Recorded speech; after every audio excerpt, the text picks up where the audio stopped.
Hello all, ఇక్కడైతే నేను కరివేపాకునైతే కోసుకొని వచ్చాను. కర్రీలో వేద్దామని. నార్మల్గా మా పక్కింటి ఆంటీ వాళ్ళు ఉండరనమాట, కోసుకోమంటారు, అప్పుడప్పుడు వస్తుంటారు అక్కడికి ఇంటికి. సరే అని తీసుకుందామని వెళ్ళాను. అట్లానే దాంతోపాటు ఒక స్టెమ్ అయితే మంచిగా వచ్చిందండి. ఆ కరివేపాకుతో పాటు ఆ ఆకులైతే తీసేసి ఆ స్టెమ్ని నాటుదాం అనుకుంటున్నాను. ఎప్పుడైనా కరివేపాకు స్టెమ్తో కూడా గ్రో అవుతుందంట. నాటే ముందు పసుపులో డిప్ చేస్తే త్వరగా రూట్స్ ఫామ్ అవుతాయంట.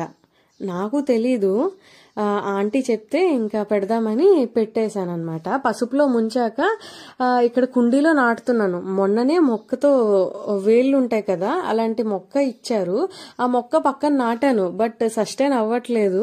చలికాలంలో కూడా అంత బాగా సస్టైన్ అవ్వదంటారు.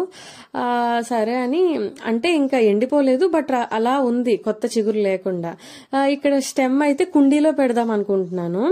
ఆ పసుపులో ముంచేశాక ఎక్కడైతే మనం నాటుదాం అనుకుంటున్నామో అందులో జస్ట్ ఇలా డిప్ చేసి ఇలా గొయ్యిలా చేసి పెట్టేయడమేనమాట. స్టెమ్ ని వాటర్ పోస్తే ఇంకా చిగుర్లు వస్తాయంట. చూద్దాం ఇంకా ఎంతవరకు.